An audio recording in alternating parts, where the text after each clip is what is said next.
Can the Auburn Tigers finally break the Rupp curse and take down Kentucky on the road? The Auburn Express.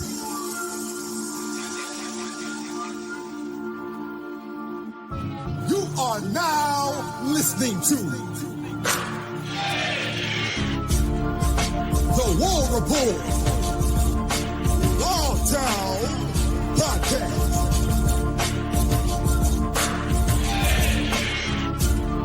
with your boy Ike Jones.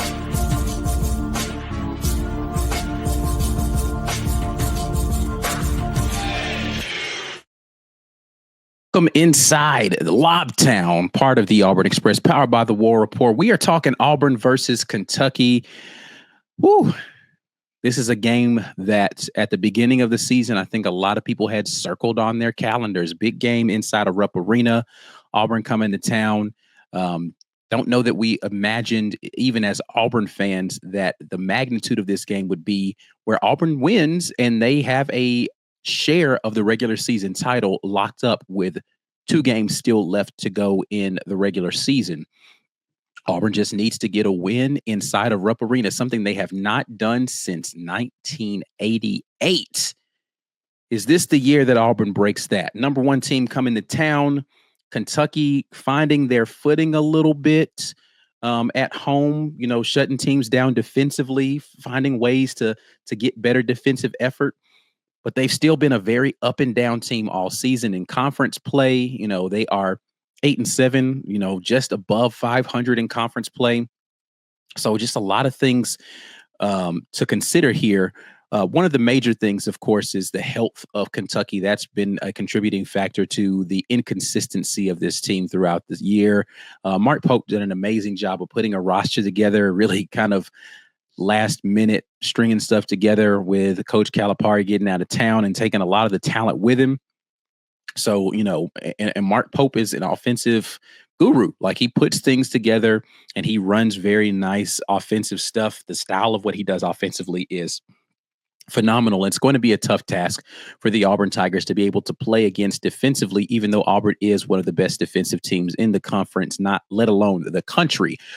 So definitely going to be an interesting game, strength on strength when you talk about a 3-point shooting arsenal that Kentucky rolls out there versus one of the best 3-point shooting defenses in the country and conference that Auburn's going to be bringing to town. If you're in here for the first time, please make sure that you are sharing the content with somebody, like the video, because I know you're going to love this content. Even if you're a Kentucky fan and you're in here to tell me how crazy I am for believing in Auburn. Listen, spoiler alert, I don't do picks in here. Auburn wins everything in my book. So if it's your first time showing up, I'm telling you reasons why Auburn should win this game. I'm not here to give you ways in which Kentucky is going to win, even though I will talk about Kentucky and the things that they need to be able to do well, or Auburn needs to stop in order to be able to get the win here. So welcome in, Big Blue Nation. Appreciate you guys dropping in, and definitely give me your thoughts on telling me why I am completely wrong in everything I'm about to say. But let's take a look at what we've got going on here. Talked about the health of the Kentucky Wildcats. And, Lamont Butler coming back from injury actually is huge for them. He played 20-something minutes in the last game. Might have been 20 minutes in that last game for them. And then Jackson Robinson also making his return to the lineup. Those are 2 really big pieces of what Kentucky wants to do defensively more than anything. I mean, Jackson Robinson contributes mightily to the offense, and Lamont Butler is a floor general that's able to help get the turnovers down for the team because he runs that point guard position so well for him. But when you talk about guard play, that's really the strength of this Kentucky team. And I say that, having some true 7-footers out there on their team. But the strength of this team is their ability to play at the guard and really be able to stretch defenses and 1 through 5 be able to shoot the basketball and make teams have to play away from the rim. And, Mark Pope likes to lift his big man out top, and then he uses him kind of in that high post to be able to run a lot of that curl action that he's going to be doing, and the off ball screens that they do, and then they hit you with the backdoor cuts if you're overplaying out front. A lot of the things that It's going to be difficult for a team like Auburn that likes to overplay passing lanes. And, they switch a lot of stuff. But, if you get caught in that switch, then Kentucky's getting downhill on you coming around off that stuff. And that's where they get the off ball, additional pass to the corner for that corner three. So Kentucky definitely has some ways that they can attack this Auburn defense that I think plays well against the way that Auburn plays defensively. So we'll see what things Bruce Pearl has in store here with a team that plays that motion offense in the way that Mark Pope likes to employ. You usually want to be able to play zone so you don't have to deal with a lot of those cuts and a lot of that action. But then Kentucky shoots the ball so well from three. I do wonder whether or not Auburn's going to go to an extended zone at some point in time if Kentucky does get a lot of those backdoor cuts going to the lane, or their bigs are getting in foul trouble from having to deal with a lot of that screen action that they're going to be doing, getting downhill with a guy like Owe, right? But again, the health of Kentucky is going to be important here. Jackson Robinson definitely was not 100% in that game. I don't know how many minutes he's going to play in this game versus Auburn. Lamont Butler looked a little bit better. And he was a guy who Jackson Robinson, I think, was a little bit more iffy to play in that last game.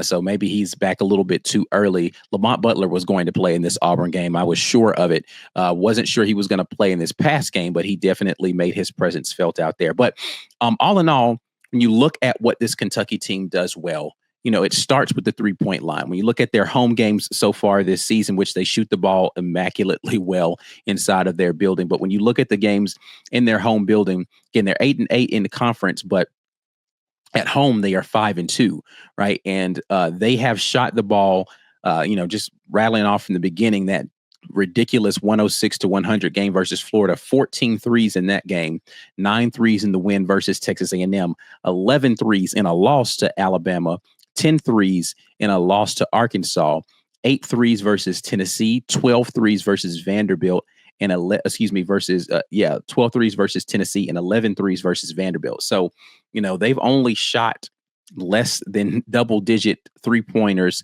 versus Texas A&M and against South Carolina. Texas A&M, the better defense of those two teams, but that's impressive. They shoot a lot of threes. They make a lot of threes. And that is really the remedy to being able to defeat Auburn, is you have to be able to score away from the bucket, because Auburn does such a good job at forcing tough twos and making it difficult in the paint. I mean, they foul a lot, right? Foul a little bit too much if you're watching the game and you're going to see a free throw contest. A lot of that will be happening in this game as, guys like Owe want to get downhill, but it's the 3-pointer that's the neutral. That's how you neutralize Auburn's defense, because of the way that they switch, the way that they're able to extend with their bigs out front and switch everything, right? So they have zero problem with Janai Broome, Dylan Cardwell playing on an island versus a guard out top. But if they're late on the closeout, it doesn't take a lot of space for these guys from Kentucky to light it up from the exterior. They've got a plethora of guys who are shooting plus 30% from three. And again, when they're doing that at home, they can absolutely light you up. And that to me is going to be the recipe for Kentucky, is they need to shoot a healthy amount of threes and a good percentage from three in order to be able to do this. On the flip side of that, this Kentucky team, by and large, throughout the season, not just in SEC play, has not played very well on defense. They've been giving up a ton of points to a ton of teams.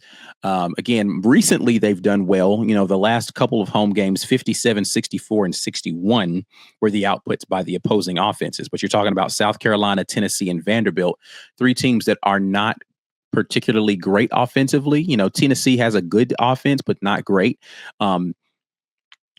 South Carolina has struggled to score throughout the majority of this season in SEC play. And then Vanderbilt, a team that's been hot and cold offensively and definitely would not be considered an offensive juggernaut. When they face teams that can score, Florida, Alabama, you saw 100 and 102 points put up in their building.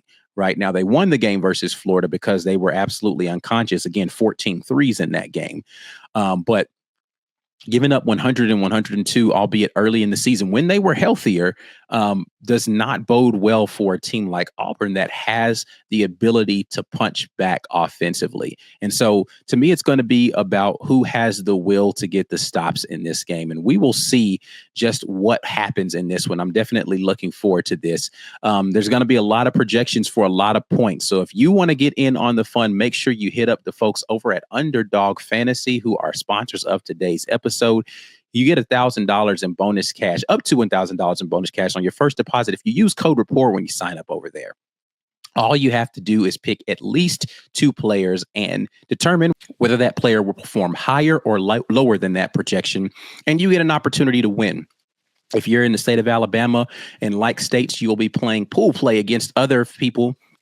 So you have to beat the folks in your pool. Otherwise, you're playing a straight up points game. But it is fun out there at Underdog Fantasy. Get your fantasy projection entries in pregame for an opportunity to win some cash while you're watching this Auburn versus Kentucky matchup. Now, when we talk about this matchup with Auburn versus Kentucky, looking at it from the Auburn perspective, it's going to be about staying out of foul trouble, number one. Now, when you look at foul trouble and the things that Kentucky presents to you, Kentucky has one of the lowest free throw rates in the conference. They are ranked 13th in their own building for number of time, how they're drawing fouls. They're not drawing a lot of fouls on teams. They're not getting to the free throw line in an inordinate amount of times as a team, which bodes well for Auburn if they can stay out of foul trouble. Now, they do have some guys who do a really good job. Otega Owe, I've mentioned him a couple of times.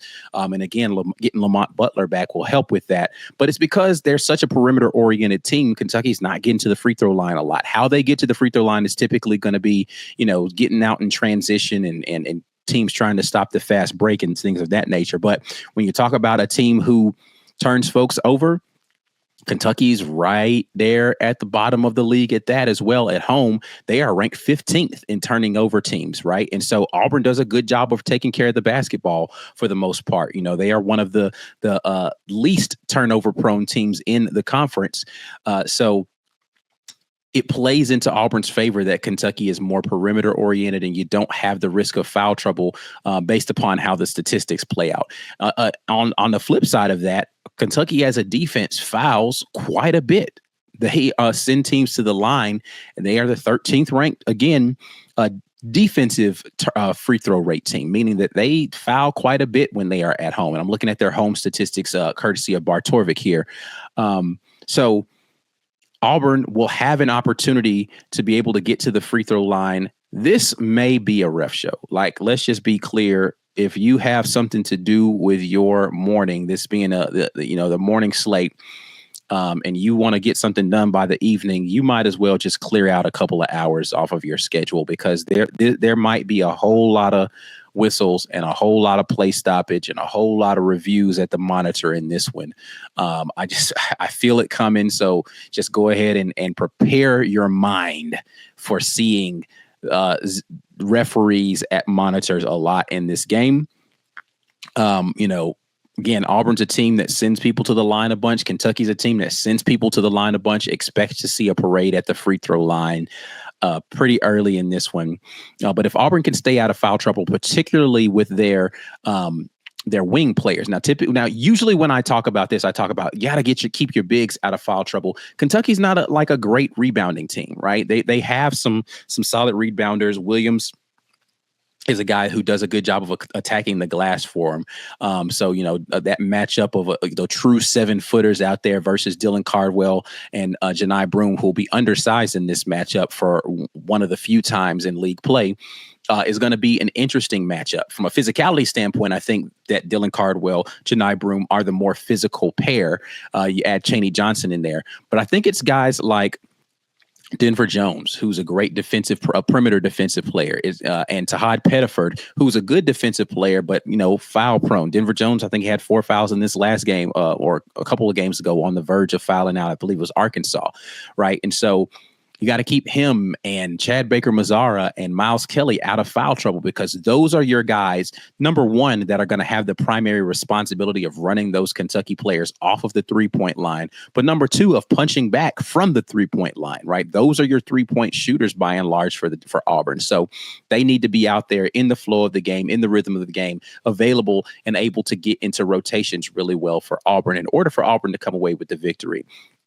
I think a big thing for Auburn in this game is how well Auburn can attack the offensive glass. Auburn needs to be able to, particularly if you're not shooting well. Now, Auburn has shot the ball really well on the road in SEC play.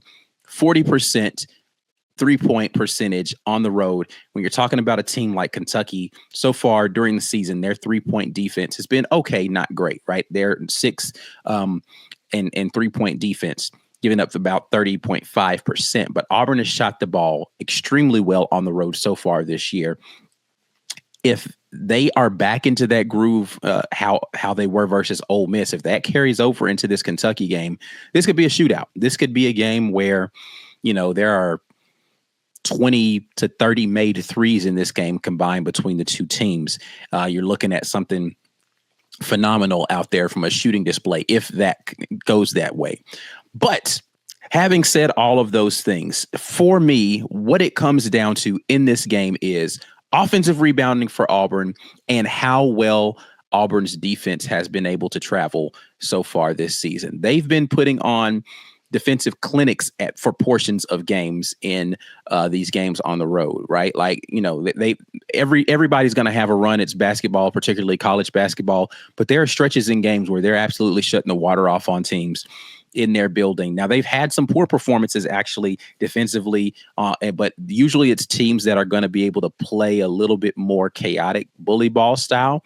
But listen, a team like Texas gave them a fight on the road in their building, right? Because Kaluma was going crazy, knocking everything down against them. When they went on the road versus LSU, they had some struggles there. When they played against South Carolina, they had struggles on the road there. So Auburn's not immune to having road struggles. I just think that this Auburn defense, even in those games, for periods of time in that Texas game, absolutely shut them down. To close the game out versus South Carolina, absolutely shut them down. The Vanderbilt game, points in time in that game, Vanderbilt just couldn't get anything done offensively, right? So this Auburn defense has the ability to choke off these other teams. But again, I said this about Kentucky, about, how they've kind of beat up defensively on teams that aren't great offensive teams. Those teams that I just mentioned, Texas, Vanderbilt, South Carolina, they're not great offensive teams. Now, when you talk about what they did versus Alabama, though, Alabama is one of the best offensive teams in this conference, let alone the country. Now, Auburn gave up 81 points to them, right? And so they didn't let them get off from three. They made them, they turned them into tough two makers, and then Bama was missing those twos. And they didn't have the free throw success that you would expect from an Alabama team. And that's really the recipe for Auburn. You look at that Bama game, that's going to be the recipe. Run them off the three-point line, turn them into tough twos, and foul less, right? Take care of the basketball, make them a tough two team, and foul less. And that's going to be the recipe for Auburn getting their first win in Rupp Arena in forever, since 1988. But listen, I am looking forward to this game just because of the immensity of the matchup. And again, Auburn wins this game, they have an opportunity to go ahead and secure at least a share of the SEC regular season title. They have so much to play for in this one. Neither one of these teams are really fighting for for anything in the postseason. The only thing they're fighting for is maybe a seed line in the SEC tournament at this point in time. But both of these teams are going to make it into the NCAA tournament. It's just about seeding at this point in time as well. So that's going to be important, but I do look forward to a very whistle-filled and three-point shooting bonanza sort of affair inside of Rupp Arena in this one. But listen, I'm not going to give you a score prediction, but I do want to hear yours. Go ahead and drop that right down there in the comment section. Let me know what you're feeling about this game. Who gets the dub inside of Rupp Arena? Is it going to be Auburn breaking the streak, making history, as Bruce Pearl likes to say, or will it be the Kentucky Wildcats continuing their home dominance versus the Auburn Tigers? Let me know how you're feeling. Like the video before you get out of here, subscribe to the channel, and make sure you share this content with somebody. I'll be back at you guys next time. Until then, and as always, War Eagle.